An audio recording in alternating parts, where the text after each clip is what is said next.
Hi, this is Krishna Iyer with the Iyer Think Tank in Delray Beach. This short podcast is about Donald Trump and the Iran war. We are now on day 33 of this war.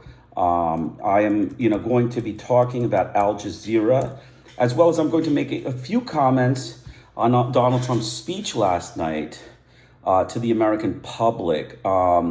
Basically, Donald Trump has been, threatening a serious bombing. He last night made it clear to the American public that he is going for a full-scale bombing of Vietnam.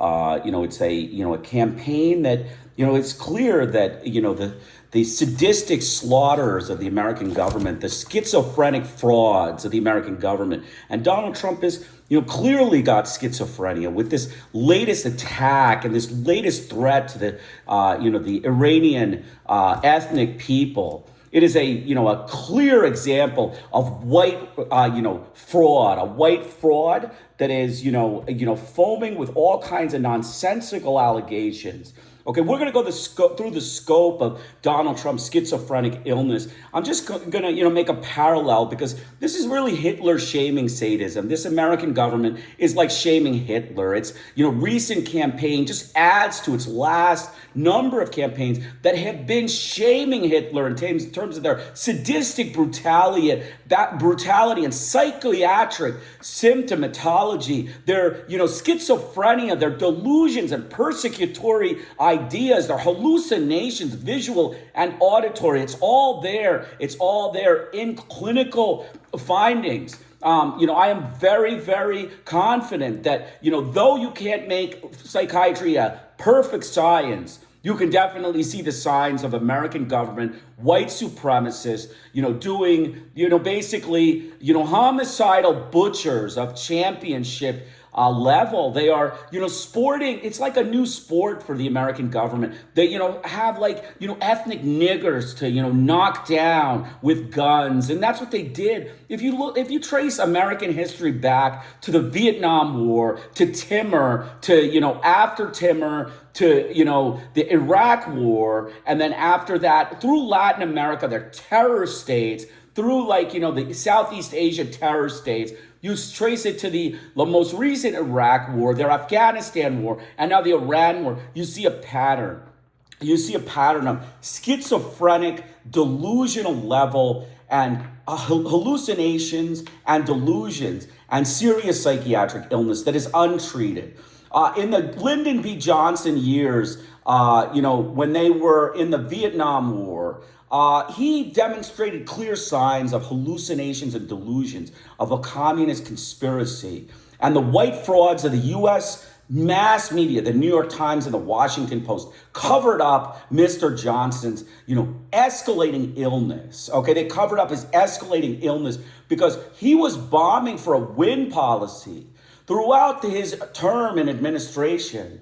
And he was mentally ill throughout that time because a win policy was going to result in genocide of the Vietnamese peasants and people. And when you ask the administration, who are you fighting in Vietnam? They said they're fighting the Vietnamese people. Okay, these are sadistic butchers, racist butchers, and white frauds of the U.S. government. Okay, they're scary butchers. They shame Hitler in their mass murder of ethnic niggers. Okay, let's be frank. They shame Hitler in their mass murder of ethnic niggers. They shame Putin in their mass murder of ethnic niggers. And they shame Stalin in their mass murder of ethnic niggers. And this Iran war shows, Donald Trump's, total mental illness. His decompensating schizophrenia is out there. You should read a book. It's called The Dangerous Case of Donald Trump. Before Donald Trump was elected president, I have just purchased this and I will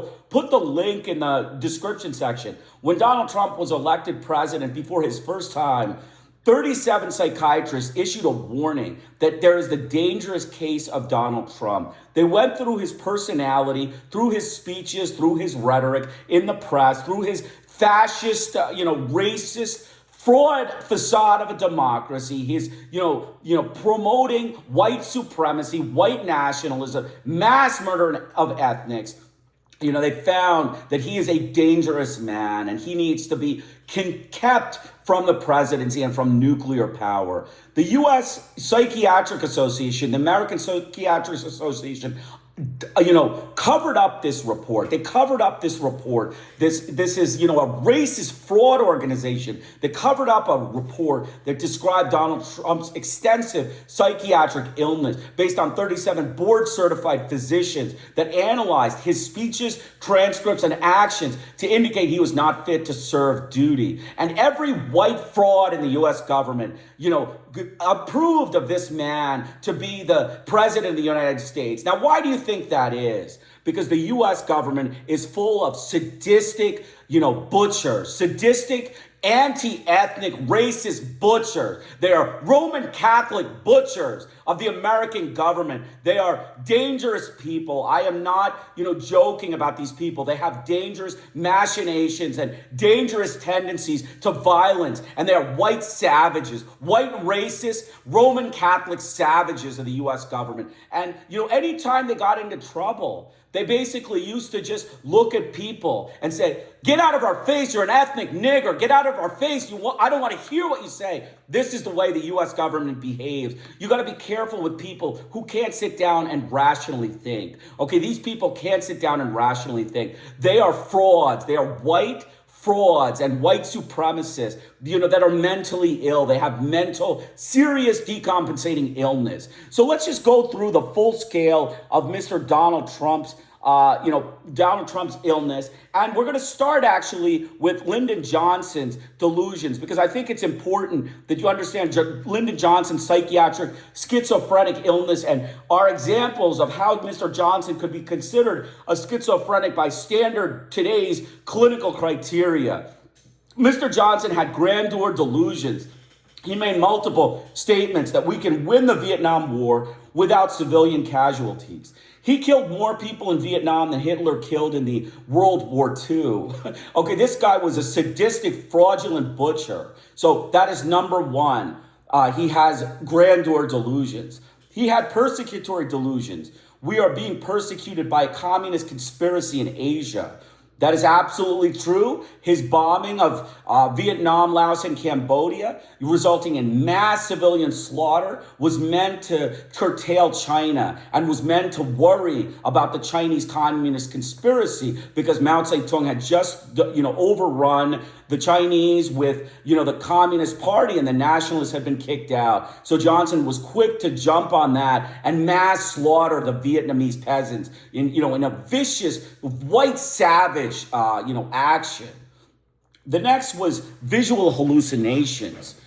A brutal civil war in East Timor by Friedland. There were many warring factions. Mr. Johnson and other people in the U.S. government made the claim that in Timor, there was a brutal civil war that was occurring, and that led the stage to the U.S. government and the Indonesian army's invasion of Indonesia. It was a terrible conspiracy against the poor, Timorese people, and there are many books on this topic. There were visual hallucinations by Mr. Johnson that there were Chinese peasant wealth and wellness under Chiang Kai-shek. Okay, that is a visual hallucination to see wealth and wellness of the Chinese peasants. Chiang Kai-shek mass murdered Chinese people. He killed more than 3 to 4 million Chinese peasants. So for him to make such a claim is, obviously, a schizophrenic visual hallucination.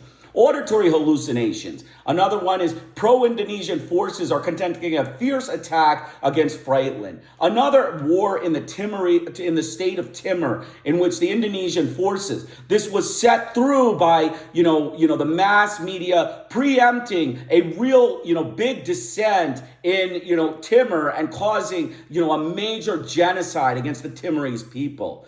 Mr. Johnson also had jealous delusions. The Chinese communists have more money and power than the United States. I mean, these people had just been through a massive colonial oppressive system that was orchestrated by the United States. And, they fought through it and they threw Chiang Kai-shek out. And now he says that they have more money and power. They were obsessed, like sadistically obsessed with oppressing the Chinese people. There was no question. Johnson belonged to a club of white, schizophrenic, sadistic mass slaughter of ethnic people that, caused mass slaughter, would have caused mass slaughter in China, but they chose Vietnam to start that process. Now, this one is interesting, and this one is, I've made this up myself, erotomanic delusions of, Lyndon Johnson, that the Vietnamese have a love affair with the Chinese communists. I mean, it's very clear the Vietnamese were not going to China for any kind of military support. So there was no love affair, but they had erotomanic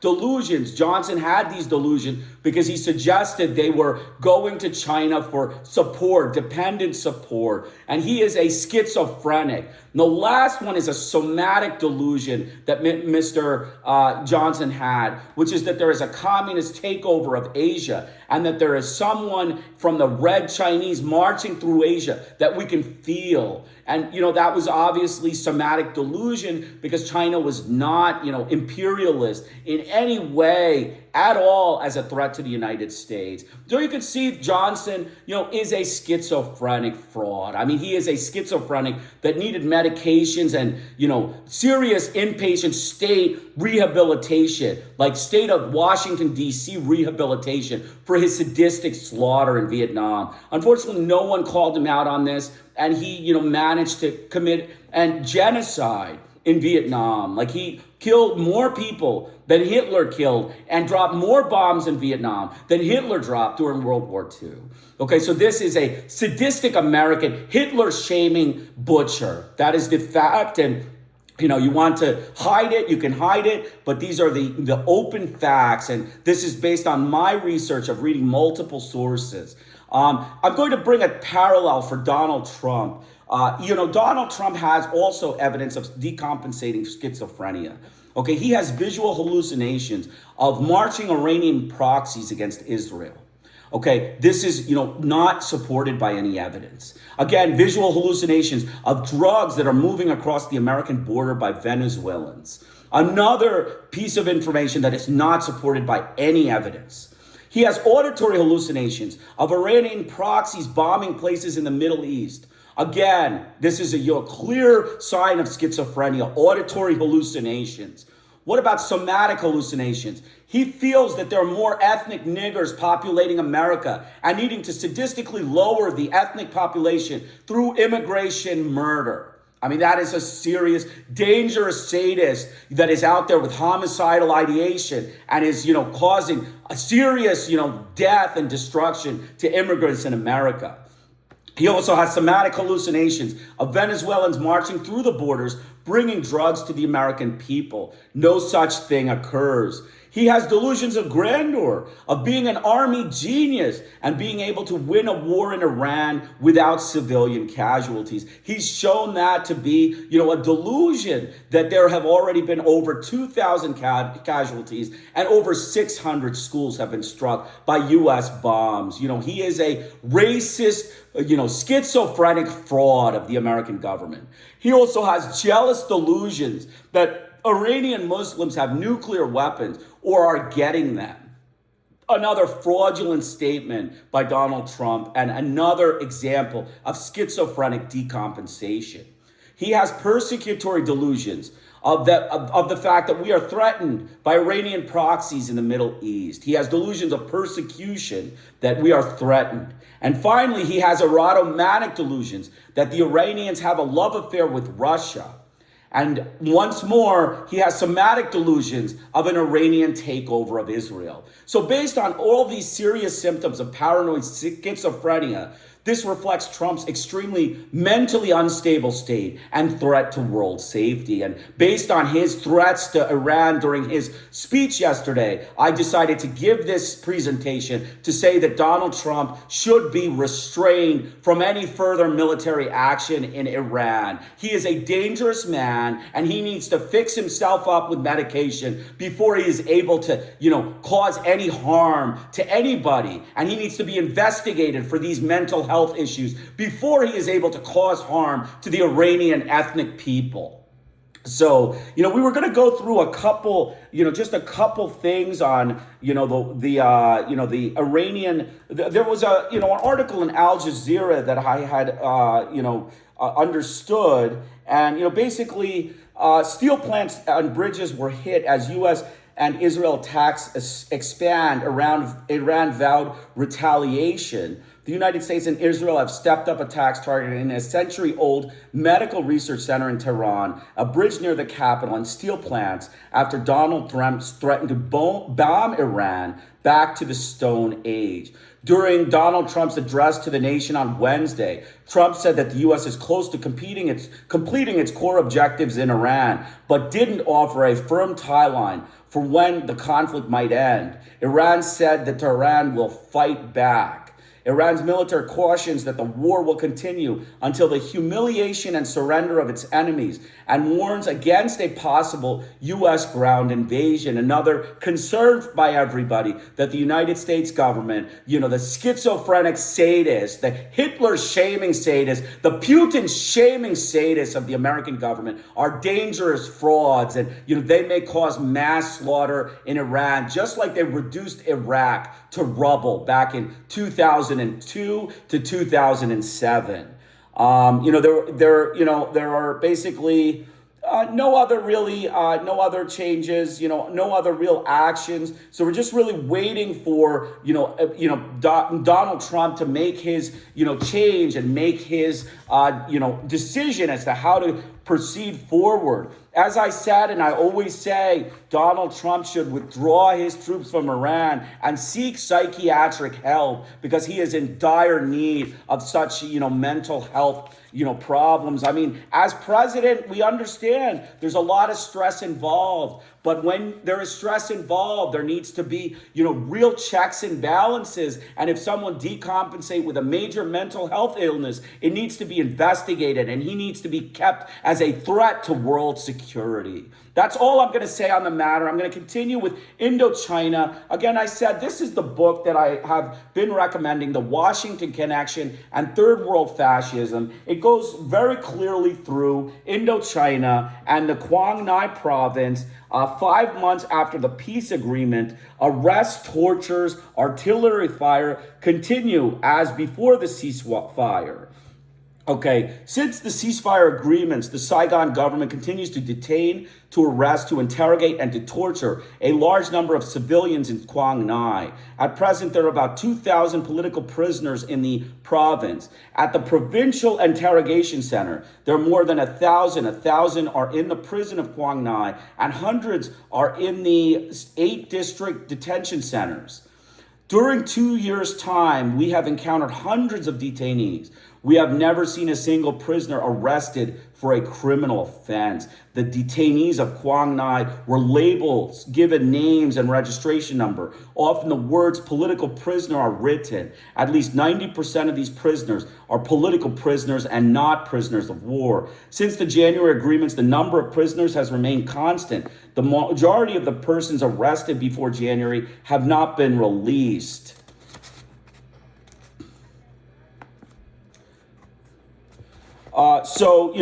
Let's take one example. Phan Tha Thi Thi, a woman 67 years old, was incarcerated on 17 November 1972 in the district of Mo Duc. She had transported 1 kilogram of rice into a zone considered low security. Interrogated, beaten, tortured. During this session, her brain was affected and half her body was paralyzed. The first time that we saw her in her prisoner section of the hospital, she was lying on sheets of cardboard. She was naked, and under her a hole was cut for her relief of her bowels. She was greatly weakened, weighed about 35 kilograms and 77 pounds, and other prisoners fed her. After the signing of the accords, the police took her to the district capital to interrogate her again. In spite of her paralysis, and though she was hardly able to speak, you could see this reflects a sadism on the part of the US government. These are sadistic, white, dangerous criminals, like sadistic schizophrenics that have certain delusions about the ethnic niggers that they slaughtered in Vietnam. And, just slaughter wasn't enough, right? They had to, take them and, torture them in prisons, torture them, cut their hands off, cut their legs off, amputate them, paralyze their spinal cord, shoot them in the arm and make them bleed, leave them without food or water. These are sadistic, predators, human predators of the American government. They need to be kept on, surveillance, 24-hour surveillance by world governments because they are a dangerous group of sadistic butchers. And, I strongly urge everyone to, be very carefully watching out for, secretive things that the American government does. It is a fascist facade of democracy. It is a facade or a democratic fraud that the U.S. government purports to have democracy, but its U.S. mass media is, frauds. They're white frauds. They tell all lies in the media, say nothing truthful, and are patriotic frauds. So that is a fascist democracy, not an actual democracy. And the American government are fascist, schizophrenic, sadistic, mass murdering frauds. Continuing on, they interrogated her again, but she was hardly able to speak. After repeated requests, we were able to transfer her temporarily to the Quang Ngai Hospital. But on April 14th, when her health had become critical to the point that she was placed in an intensive care ward, the police refused to release her. Phan Thi Thi remains incarcerated. This is also the rare case for women who have been imprisoned for much longer periods. Hun Thi Tuyat, a 36-year-old woman, was arrested in March 1967. She says that she was taken with other villagers by the army close to her village to the district of Son Tin. Many other villagers were freed because the soldiers had had enough of watching the group of prisoners. But she says she was taken together with 18 persons, including a child of 7 and a man of 59, to the prison of Quang Ngai, where she remains ever since, without knowing what she is accused. Marjorie Nelson, an American doctor, has examined her several times. Hun Thi Tu continues to consider herself a forgotten prisoner and may remain so for a long time. Here are some other cases. Ho Thi Nung, 36-year-old woman, mother of a baby of 4 weeks old, suffering from respiratory difficulties. Phan Xuang, 49, victim of advanced tuberculosis and pneumonia. Trinh Thi Kung, a young woman of 18 suffering from venereal disease after having been raped 6 times by men of the Saigon army. Nguyen Thi Nui, a woman of 42 with cancer of the lymphatic passages. This is just a small collection of the crimes against humanity that the U.S. government is responsible for in Vietnam, in the South Vietnam, Saigon area. So torture by electricity, we're going to continue. There's another, little section on torture by electricity. There's thousands of shelling and human mine detectors, and then we'll finish. The authorities customarily take the suspects from the detention centers to the interrogation center, a building located in the middle of a detention complex. They are interrogated and often tortured. The situation has not changed at all since January. We were able to prove this by means of medical examinations, interviews, direct testimony of the prisoners, and also by means of x-rays and photographs. Phan Thi Nguyen, a 19-year-old woman, found herself in the interrogation center and in prison 6 months before the agreements. The police wanted to know whether her father, who left for the Democratic Republic of Vietnam or the North Vietnam, when she was 9, had communicated with her, since rumor had it that he had returned to the sector. Nguyen was tortured on 8 occasions before the accords. After the signing, she was taken from the prison back to the interrogation center where she was tortured by electricity. She was made to swallow soapy water and was beaten 4 times between the 2nd of February and the 23rd of March. Her nervous system was affected and her left leg paralyzed. So this is, another, American government sadistic slaughter, sort of thing. They, paralyzed her. This is, sadistic, people with, inability to recognize that they have a mental illness that needs immediate treatment. And they let this go on for 8 to 10 years in the Vietnam War. It started in 61 and it ended in 75. That's 14 years of war that the Vietnamese had to fight the Americans in, a vicious slaughter campaign, basically a war, a genocide by the sadistic, schizophrenic, racist, difficult, people. They're mentally deranged butchers, champions of sadism, champion butchers. They, move over swimming. Olympic swimming by America is last thing. American butchers are champions of sadistic slaughter of ethnic niggers. I mean, this is a game for them. This is a sporting event. It's not really an agenda conflict. They have no real interest. They are just interested in having fun, murdering ethnic niggers. That's what it is. Or torturing ethnic niggers. Or, paralyzing ethnic niggers, or doing something to that effect to, cause them pain and suffering. That is the American government sadists of the white supremacists. Continuing on, several people arrested after the ceasefire have told us their stories. We encountered a woman, Nguyen Thien San, on March 6th in the prisoners section of a hospital. Her body was swollen all over and her back and had black and blue marks. She was immobilized on her bed, her eyes swollen and almost shut.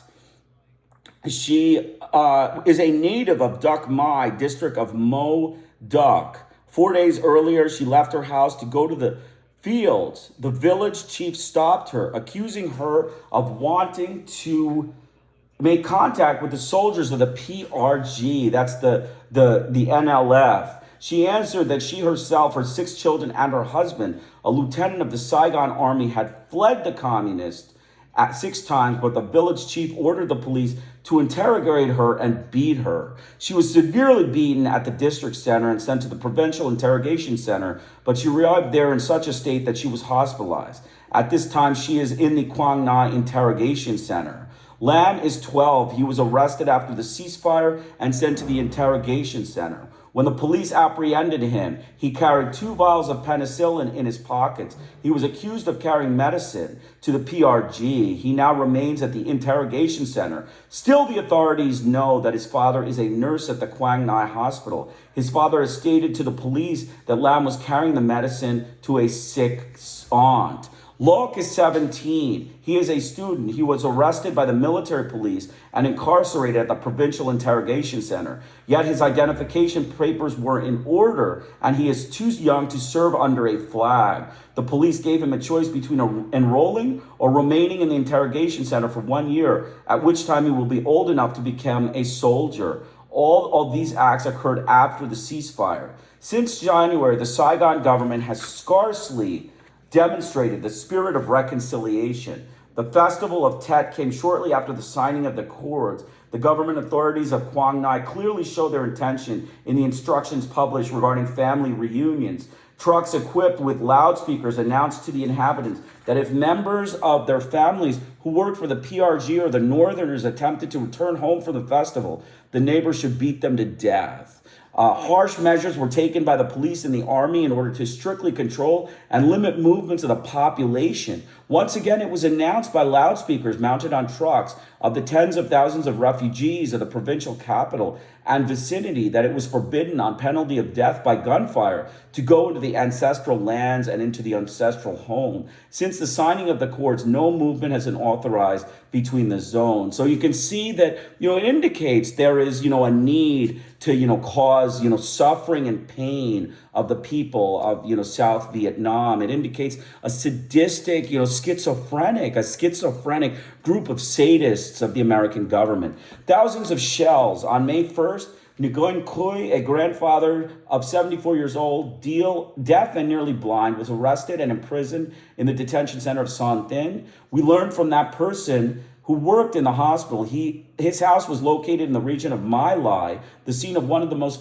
famous massacres, and that's one of the few reported massacres. There were many more that they did in Vietnam, many more massacres that happened that the U.S. government frauds covered up with their patriotic fascist media frauds. And you read these books, you'll find all of them. You'll find the gory details of what they did to people that nobody needs to know. This is Hitler shaming sadism. This is nothing compared to Putin. Okay, these facts, describe a group of sadists that are way more dangerous than, Vladimir Putin. They have serious, mental health problems and homicidal ideations, like mass homicidal ideations. And they cannot stop from, becoming white savages and enacting that stuff. And, just their, process of, terror states across the world indicates that their colonialism has been sadistic slaughter of ethnics. Sadistic slaughter and ethnic mass murder is the name of the game. At the rehabilitation center at the provincial hospital, more of the wounded have been admitted since the ceasefire than during the same period in the last year. Most of those wounds are attributed to Saigon artillery shells, to exchanges of fire, and to mines. Almost every evening since the ceasefire, we have heard government artillery. A U.S. diplomat told us that Hugh and the Saigon forces fire thousands of shells every week because the more they fire, the more the Americans replace their ammunitions. Human mine detectors. Lim is a little girl of 12, a native of Mo Duc. Fong is a boy of 10, a native of Son Tin. Both of them are paraplegic because they were wounded by shells that fell there near their home one night on February, like paraplegic 12-year-old and 10-year-old. That's the whites that, run the U.S. government. If a white man gets, paraplegic, or a white woman gets paraplegic, the whole ethnic village would be burned down and slaughtered. But, two little kids get paraplegia and they don't do a thing, right? These are sadists. These are real pathology, mental health, psychiatric pathology. Li Nam, 50, his right leg had to be amputated above the knee due to a shell. He was working in his rice paddy several hundred meters from a PRG flag when a helicopter of the Saigon army fired at him several times. On February 7th, on the fifth day of Tet, a man of 70 named Vin left the Bin Sun district refugee camp early in the morning to cultivate his sweet potatoes. Both his legs were cut off by a government army mine that had been set the night before and not deactivated. So, a bilateral amputee as a result of the white sadists of the American government.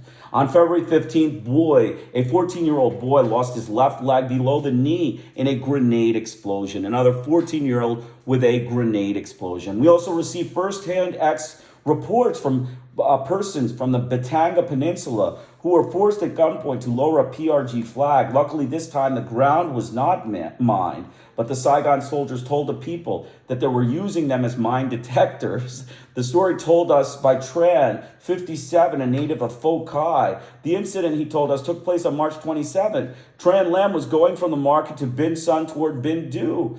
He told the soldiers that he was old and did not want to die. The soldiers laughed out loud and said they were young and that he had to die for them. So he was used as a mine detector by the soldiers. You could see this is Hitler shaming sadism. No question, Hitler did nothing. Move over, Hitler. Welcome the United States of America. That's the bottom line. We also want to say that the United States must be held responsible for these injuries after the ceasefire, for the incarcerations, for the repressive system in which the refugees are held, and which the U.S. has been financing for years, while Americans advise the Saigon personnel. We hope that the ceasefire will be respected, that all the prisoners will be released, and that the Vietnamese will be able to return to the land of their ancestors. Then, if the killing stops, if the prisoners are set free, if the peasants return to their land, the Vietnamese will finally have a possibility of freely determining the future of their country. So really good, little, side, we should reflect on the prior wars. When I look at a war and I look at the propaganda and the nonsense and the fascist fraud that is presented, I just have to go back and sit down and read other wars to understand that patterns are patterns. Patterns, begin, and patterns are patterns. The lies of, we're going to withdraw, the lies of, we're, discussing in diplomatic terms, the lies of, we're going to, come out, we're not going to do anything. They peddle lies over and over again like sadistic frauds.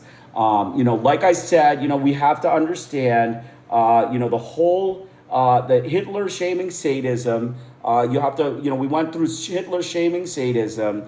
We went through the conflict, the Quang Ngai prisons, and post agreements, ceasefire agreements that were not respected, that were not respected, and the U.S. Saigon puppet that slaughtered civilians and amputated them, spinal cord paralysis, arm off, leg off. It's all fine.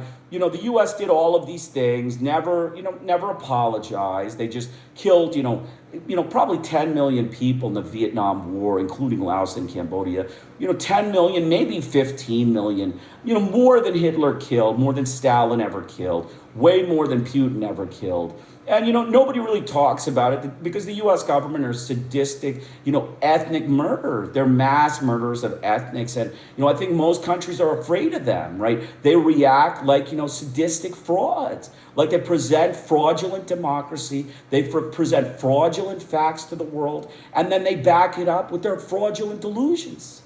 All right. They delude themselves. They have delusions and hallucinations. We went through all of that stuff. We went through Donald Trump's extensive schizophrenic illness and his psychiatric decompensation presently when he gave a speech to the American public. We went through Lyndon Johnson's psychiatric illness and his sadistic butchery. And we just have to stop and reflect that, what does this mean? It means that America is a dangerous state of white supremacists. What they did in, the South, we don't like to bring up the South because Americans are very, sensitive about racism. Okay, let's just get it straight. They're sensitive. But when we look at the South and the Confederate South, after they fought the Civil War, they just couldn't give